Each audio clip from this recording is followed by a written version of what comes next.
बिहार पहला ऐसा राज्य बना है जहां पे ई वोटिंग की शुरुआत हो रही है। लोग मोबाइल से वोटिंग कर रहे हैं। जी हाँ, मतदान के क्षेत्र में ये एक बड़ी क्रांति है और यहाँ पे स्टेट इलेक्शन कमीशन जो है उसने ये एक अनूठा प्रयोग किया है। आज हम जानेंगे कि आखिर ये प्रयोग कैसे संभव हुआ और कितना प्रमाणिक है। हमारे साथ दीपक सर हैं, चीफ इलेक्शन कमीशन। सर, दीपक सर, ये कितना बड़ा प्रयोग है और कितना अनूठा इसे देख रहे हैं? ई वोटिंग एक तो देश में पहली बार हो रहा है।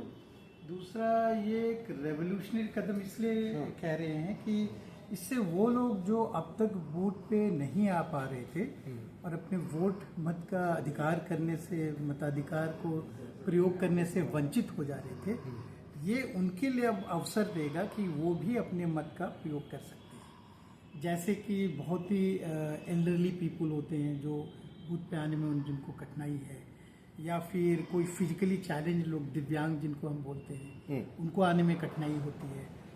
असाध्य रोग से जो पीड़ित होते हैं, ऐसे लोगों को बूथ पे आने में, जो बेड रिडन है वो नहीं आ पाते हैं, या फिर गर्भवती महिलाएं हैं उनको आने में कठिनाई होती है।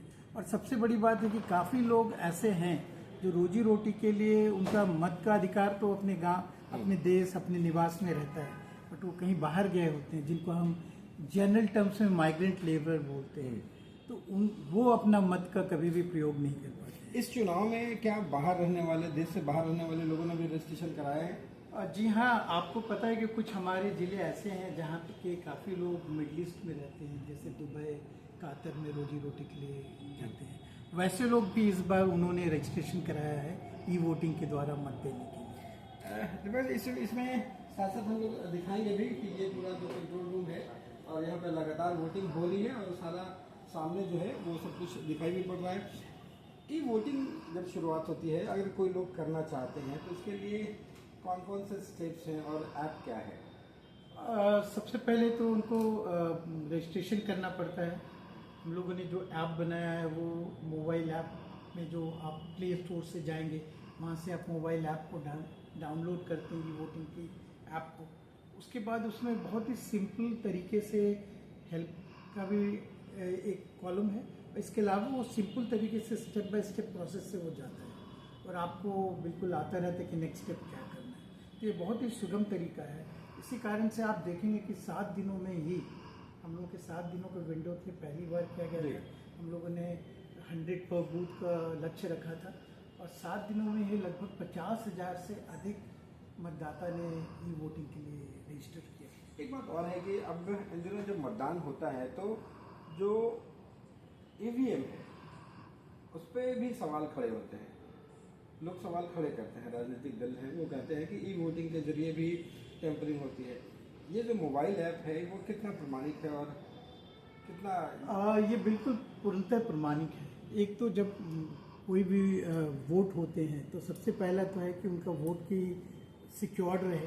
तो इसमें ऐसी पूरी व्यवस्था है जिससे कि सिक्योर्ड रहे और सीक्रेसी मेंटेन रहे। ये 2 चीज़ सबसे प्रमुख होते हैं।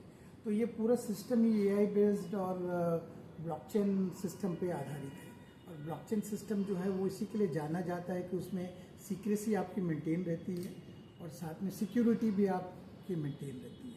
और सारे जितने भी इसके कोडेड रहते हैं, सारे कुछ वो इनक्रिप्टेड रहते हैं, तो किसी को ये नहीं पता चल सकता है because of that blockchain system कि किसने किसको मतदान किया है, चाहे वो RO हो, DO हो, या किसी भी व्यक्ति को कोई पता नहीं चलता कि किसने किसको मतदान दिया है। क्या माना जाए कि आने वाले दिनों के लिए जब और भी आम चुनाव होंगे उसके लिए एक बड़ी शुरुआत है, एक बड़ा केस स्टडी है? बिल्कुल, उसके लिए ये रेवोल्यूशनरी है, क्योंकि ना सिर्फ जो कैटेगरी हमने बताया उसके लिए ये मायने रखता है, क्योंकि वो बूथ पे नहीं आ पाते हैं। काफ़ी बार ऐसा होता है कि काफ़ी लोग अपने जगह में रहते हुए बूथ पे नहीं आ पाते हैं क्योंकि उनको रोका जाता है, बीच में रोका जाता है, डराया जाता है, धमकाया जाता है। ऐसे लोग भी भयभीत होकर के भी बूथ पे नहीं आना चाहते हैं। तो उन लोगों के लिए भी ये काम करेगा कि ऐसे लोग अब बिल्कुल निर्भीक होकर अपने घर से बैठे बैठे मतदान करें। तो ओवरऑल देखेंगे तो ये बिल्कुल रेवोल्यूशनरी चेंज लाने जा रहा है आने वाले समय में मतदान इस तरीके से करने। तो ये एक नई शुरुआत है और इसे मतदान के क्षेत्र में गेम चेंजर माना जा रहा है और एक बड़ी क्रांति की शुरुआत के रूप में देखा जा रहा है। पटना से रवि एस नारायण की रिपोर्ट।